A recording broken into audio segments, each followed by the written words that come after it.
আসসালামু আলাইকুম। এটিএন বাংলা সংবাদে সবাইকে স্বাগত জানাচ্ছি। আমি মারিয়া চৌধুরী। মার্চ ফর ইউনিটিতে অংশ নিতে ভোর থেকে কেন্দ্রীয় শহীদ মিনারে আসতে শুরু করেছেন বৈষম্য বিরোধী ছাত্র আন্দোলনে অংশ নিয়ে শিক্ষার্থীরা। জুলাই বিপ্লবের ঘোষণাপত্র প্রকাশ স্থগিত করলেও কর্মসূচিকে কেন্দ্র করে ছাত্রদের মাঝে ব্যাপক উৎসাহ লক্ষ্য করা গেছে। বিকাল ৩টায় শুরু হবে অনুষ্ঠান।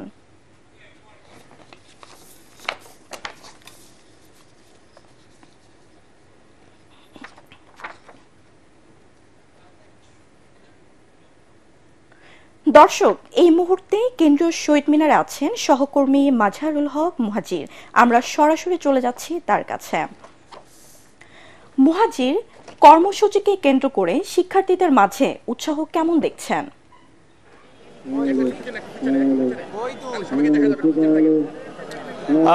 মারিয়া, আপনি জানেন যে আজকের মার্চ ফর যে ইউনিটি যে কর্মসূচিটি দিয়েছে বৈষম্য বিরোধী ছাত্র আন্দোলন, সেখানে জড়ো হওয়ার জন্য সকাল থেকেই কিন্তু আমরা দেখতে পাচ্ছি যে দেশের নানা প্রান্ত থেকে শহীদ মিনারে আসছেন এই সংগঠনটির তৃণমূল পর্যায়ের নেতাকর্মীরা। আপনারা যদি একটু দেখাই আপনাদেরকে, যে আমার পেছনে আমরা দেখতে পাচ্ছি যে খাগড়াছড়ি পার্বত্য জেলা থেকে একটি অংশ এসেছেন, এবং আমি কিন্তু শহীদ মিনারে আসার পর থেকে দেখছি যে দেশের নানা প্রান্ত থেকে তারা এই শহীদ মিনারে আসছেন। আপনি জানেন যে গতকাল থেকেই কিন্তু এক ধরনের একটা সংশয় ছিল যে আজকের এই আয়োজনটি, আজকের যে প্রোগ্রামটি, যে ঐতিহাসিক যে আয়োজন ছিল বৈষম্য বিরোধী ছাত্র আন্দোলনের, অনেকে বলছেন যে দেরিতে হলেও এই যে বিপ্লবের যে ঘোষণাপত্রের যে ডাক দিয়েছিল বৈষম্য বিরোধী ছাত্র আন্দোলন, সেটি আজকে না হওয়ার সম্ভাবনা আছে। এরকম একটা ঘোষণা কিন্তু কালকে অনেকেই, আসলে আমরা এরকম অনেক গুজবও দেখতে পেয়েছি, অনেকে ছড়িয়েছে, কিন্তু সব গুজবকে আসলে পিছিয়ে রেখেই তারা আজকের এই আয়োজনটি করছেন। তবে ঘোষণাপত্রটি আজকে দেওয়া হচ্ছে না, বলা হচ্ছে যে রাষ্ট্রীয়ভাবেই সেই ঘোষণাপত্রটি দেওয়া হবে, এবং এই রাষ্ট্রীয়ভাবে যে ঘোষণাপত্রের সমর্থন দেয়া, এটাকেও কিন্তু এক ধরনের বিজয় বলছে বৈষম্য বিরোধী ছাত্র আন্দোলনের নেতাকর্মীরা। আপনাকে আরেকটা বিষয় জানিয়ে রাখতে চাই, আজকের এই আয়োজনটি কিন্তু শুরু হবে, আসলে মূল প্রোগ্রাম শুরু হবে দুপুর ৩টায়, কিন্তু আমরা সকাল থেকেই দেখতে পাচ্ছি যে বিভিন্ন জেলার নেতারা, বিভিন্ন সংগঠন, বিভিন্ন প্রতিষ্ঠান থেকে তারা দলে দলে এখানে আসছেন, মিছিল বের করছেন, কথা বলছেন, এবং আমরা দেখতে পাচ্ছি যে একটা যে ঐক্যের যে আসলে আহ্বান, ঐক্যের ডাকে যে সাড়া দেওয়া, যেহেতু বলাই হচ্ছে মার্চ ফর ইউনিটি, সেই জায়গায় সবার ঐক্যটা খুবই সুস্পষ্ট আজকের এই আয়োজনে। এবং একই সাথে এটাকে কিন্তু অনেকেই বলছেন যে ৫ মাস হয়ে গেছে এই অন্তর্বর্তী সরকারের, সেই জায়গায় যে যাদের নেতৃত্বে, আসলে যেই বৈষম্য বিরোধী ছাত্র আন্দোলনের নেতৃত্বে আজকের এই নতুন বাংলাদেশের পথ চলা, সেই সংগঠনটির আসলে সংঘবদ্ধ হওয়ার আরেকটা প্রয়াসও বলা যেতে পারে। তবে আমরা অনেকটা নির্ভরযোগ্য সূত্র থেকে জানতে পেরেছি যে আজকের এই আয়োজনে ১৫৮ জন যে সমন্বয়ক রয়েছে তাদের শপথ গ্রহণ হতে পারে, এবং সেখানে আসলে আমরা হয়তো পরবর্তী বুলেটিনগুলোতে আসলে জানাতে পারবো। এবং আরেকটা বিষয় জানিয়ে রাখতে চাই যে আজকে এখানে অনেক শহীদ পরিবারকেও কিন্তু আমরা দেখেছি, অনেক শহীদ পরিবার এসেছেন, অনেক শহীদ পরিবারদের সদস্যরা সকাল থেকে এসেছেন, এবং ধীরে ধীরে আসছেন এই শহীদ পরিবারের মানুষগুলো। মারিয়া, এই ছিল এখন পর্যন্ত আমার কাছে শহীদ মিনার থেকে সবশেষ তথ্য। বাকি প্রতি ঘন্টার বুলেটিন আমরা জানাবো সবশেষ। মুহাজির, ধন্যবাদ আপনাকে। নাটকীয়তায় ভরপুর ছিল ২০২৪-এর রাজনীতি। যাকে জেলে পাঠানোর কথা ছিল তিনি হন সরকার প্রধান, আর সরকার প্রধান পালিয়ে যান ভারতে। আওয়ামী লীগের ১৬ বছরের দাপুটে শাসন ভেঙে চুরমার করে দেয় বৈষম্য বিরোধী ছাত্র জনতা। দেশ পরিচালনার দায়িত্ব নেন নবীন প্রবীণরা। অস্তিত্ব সংকটে পড়ে প্রভাবশালী রাজনৈতিক দল আওয়ামী লীগ, আর ঘুরে দাঁড়ায় বিএনপি জামায়াত। অন্যদিকে সম্ভাবনার কথা বলছে নাগরিক কমিটির নতুন দল।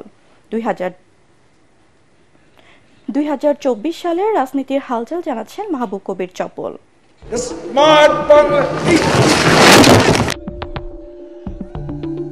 ২০২৪-এ বাংলাদেশের রাজনৈতিক প্রেক্ষাপট সিনেমার গল্পকেও হার মানিয়েছে।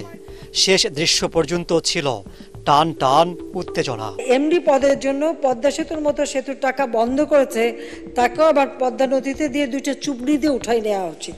বলা হয়েছে আমি পদ্মা সেতু বানচাল করে দিয়েছি, আমাকে পদ্মা নদীতে 2বার চুবানো দরকার। বিতর্কিত নির্বাচন করেও ৭ জানুয়ারি চতুর্থ মেয়াদে সরকার গঠন করে আওয়ামী লীগ। আবারও তারা মেয়াদ পূর্ণ করবে, এমনটাই ধারণা ছিল সবার। শেখ হাসিনাকে লৌহ মানবী উপাধি দেয় ব্রিটিশ সাময়িকী দ্য ইকোনমিস্ট। গণতান্ত্রিক ধারা অব্যাহত আছে বলেই বাংলাদেশের এত উন্নতি হয়েছে। ভোটারবিহীন নির্বাচনে টানা ১.৫ দশক ক্ষমতায় থেকে দম্ভ বাড়তে থাকে আওয়ামী লীগের নেতাদের। বিশেষ করে দলের সাধারণ সম্পাদকের অতিকথন অতিষ্ঠ করে জনগণকে। আওয়ামী লীগ কচু পাতার উপর ভোরের শিশির বিন্দু জ্বালা হেরে অন্তরে জ্বালা। পালাবো না, প্রয়োজনে ফখরুল সাহেবের বাসায় গিয়ে উঠবো। শেখ হাসিনার উন্নয়ন চাপা পড়ে সীমাহীন দুর্নীতির নিচে। জাতীয় থেকে স্থানীয় সরকার নির্বাচনে ভোট দিতে না পেরে ক্ষোভ বাড়তে থাকে জনমনে। দ্রব্যমূল্যের ঊর্ধ্বগতিতে আওয়ামী লীগ সরকারের বিরুদ্ধে তেঁতে ওঠে মানুষ। ইনকাম তো নাই, আর খরচ তো সব জিনিসের দাম প্রচন্ড। এত কিছুর অগ্রাহ্য করে বঙ্গবন্ধুর বন্দনায় শাসন ক্ষমতা এগিয়ে নিতে থাকেন শেখ হাসিনা। জয় বঙ্গবন্ধু, জয় বঙ্গবন্ধু, জয় শেখ হাসিনা। না না না। পুলিশ প্রশাসন দিয়ে রাজনৈতিক দলগুলো দাবিয়ে রেখে নির্ভর থাকেন তিনি। অব্যাহত রাখেন একগুঁয়ে বক্তব্য। কে কি লিখলো আর সেটা দিয়ে ঘাবড়ে যাওয়া আর সেটা নিয়ে বেশি দুশ্চিন্তা করা, আমি মনে করি এটা করা উচিত না। জুলাইয়ে ছাত্রদের কোটা আন্দোলনকে খুব একটা গুরুত্ব দেননি শেখ হাসিনা।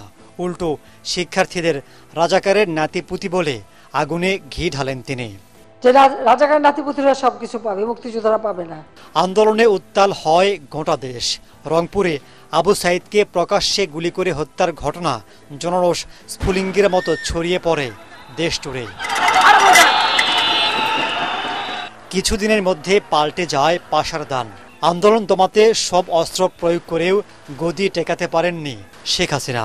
হাজারো প্রাণের বিনিময়ে ৫ আগস্ট পতন ঘটে স্বৈরাচারে পরিণত হওয়া শেখ হাসিনার। গণভবন দখল করেন জনগণ। ক্ষুব্ধ মানুষ ক্ষোভ জানায় নানাভাবে। শেখ হাসিনা ভারতে পালিয়ে গিয়ে আওয়ামী লীগকেও বিপদে রেখে গেছেন। একটি দল ১৬ বছর ক্ষমতায় থাকার পরও জনপ্রত্যাশা পূরণে ব্যর্থ হওয়ায় নানা প্রশ্নের জন্ম দিয়েছে। আশঙ্কা সৃষ্টি হয়েছে দলটির ভবিষ্যৎ নিয়ে। আওয়ামী লীগের মধ্যে তার কর্মকাণ্ডের বিষয়ে যদি তার মধ্যে একটা পরিশুদ্ধ তা না আসে, আপাতত আমার তো মনে হচ্ছে যে ১০ বছর আওয়ামী লীগ নির্বাচনেও আসতে পারবে। আওয়ামী লীগের পতনে উজ্জীবিত বিএনপি, জামাত সহ শোষিত রাজনৈতিক দলগুলো। নতুন রাজনৈতিক দল গঠনের কথা বলছেন শিক্ষার্থীরা। ২০২৫-এ দেশের রাজনীতি কঠিন চ্যালেঞ্জের মুখে পড়বে। আওয়ামী লীগ থেকে অন্য দলগুলো শিক্ষা নেবে নাকি আবারও কোনো সরকার ফ্যাসিস্ট হবে, সে আলোচনা দেশ জুড়ে। মাহবুব কবির চপল, এটিএন বাংলা, ঢাকা। রাজধানীর অধিকাংশ শিক্ষা প্রতিষ্ঠান মানছে না মাধ্যমিক ও উচ্চ মাধ্যমিক শিক্ষা অধিদপ্তর মাউসি নির্ধারিত ভর্তি ফি নীতিমালা। ভর্তি ফি নির্ধারণ করে মাউসি পরিপত্র জারি করলেও বেসরকারি শিক্ষা প্রতিষ্ঠানে ভর্তি ফি নেওয়া হচ্ছে সরকার নির্ধারিত ফি এর কয়েক গুণ বেশি, যাকে শিক্ষা খাতে নৈরাজ্য ও বৈষম্য বলে দাবি শিক্ষা গবেষকদের। আর অভিযোগ পেলে শিক্ষা প্রতিষ্ঠানের বিরুদ্ধে ব্যবস্থা নেওয়ার কথা জানান মাউসি মহাপরিচালক তরিক ইসলামের রিপোর্ট। ডিসেম্বর এলে দেশজুড়ে সরকারি বেসরকারি শিক্ষা প্রতিষ্ঠানে শুরু হয় ভর্তি কার্যক্রম। গত ২৮ অক্টোবর সব বেসরকারি শিক্ষা প্রতিষ্ঠানে ভর্তি ফি নীতিমালা প্রকাশ করে মন্ত্রণালয়ের মাধ্যমিক ও উচ্চ শিক্ষা বিভাগ। নীতিমালায় বলা হয়, মফস্বল এলাকার স্কুলে সেশন ৪ সহ ভর্তি ফি সর্বোচ্চ ৫০০ টাকা।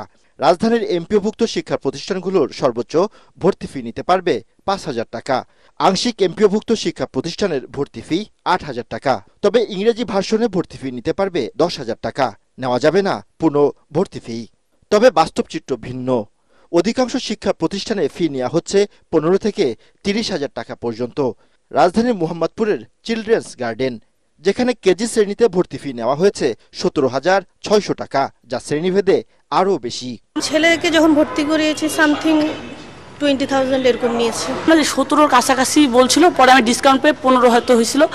একই অবস্থা রাজধানীর ধানমন্ডির জুনিয়র ল্যাবরেটরি হাই স্কুলে, যেখানে বাড়তি ভর্তি ফি এর কথা জানালেন খোদ প্রধান শিক্ষক। আমরা মিনিস্ট্রি থেকে যারা আসে তাদের আমরা সব হিসাব দিই যে আমরা এখানে পরে কোনো চলতে পারবো না, তখন ওনারা চলে যায়। এই যে পাশেই দেখবেন ওই স্কলার ওরা তো 40,000 50,000। তবে শিক্ষা খাতের এমন নৈরাজ্যে চিন্তার ভাঁজ অভিভাবকদের। দাবি জানান ভর্তি সহ সকল ফি কমানোর।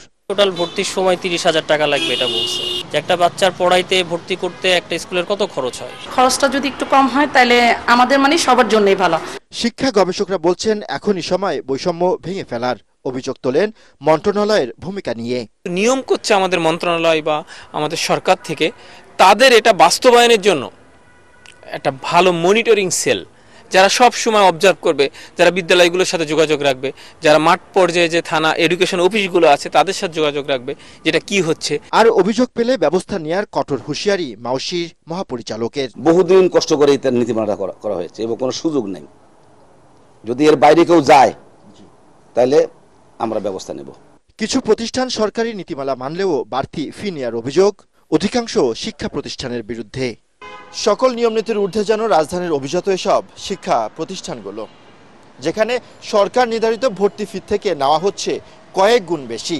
এ যেন দেখার কেউ নেই। শিক্ষাকে পণ্য নয় বরং অধিকার হিসেবে এসব প্রতিষ্ঠানকে নজরদারির আওতায় আনার দাবি সচেতন অভিভাবক ও শিক্ষা গবেষকদের। তরিক ইসলাম, এটিএন বাংলা, ঢাকা। 31st নাইটে জনস্বাস্থ্য ও জীববৈচিত্র্যের জন্য ক্ষতিকর শব্দ দূষণ ও বায়ু দূষণ সৃষ্টিকারী আতশবাজি ও পটকা ফোটানো থেকে বিরত থাকার অনুরোধ জানিয়েছে পরিবেশ, বন ও জলবায়ু পরিবর্তন মন্ত্রণালয়। এদিন আতশবাজি ও পটকা ফোটানোর বিরুদ্ধে মোবাইল কোর্ট পরিচালনা করবে পরিবেশ মন্ত্রণালয়। এক বিজ্ঞপ্তিতে এই তথ্য জানানো হয়েছে। এতে বলা হয়, ইংরেজি নববর্ষে আতশবাজি, পটকা ফোটানো ও ফানুস ওড়ানো থেকে বিরত থাকার অনুরোধ জানিয়ে ঢাকার ক্লাবগুলোতে এবং সংশ্লিষ্ট বিভিন্ন সংস্থায় চিঠি দেওয়া হয়েছে।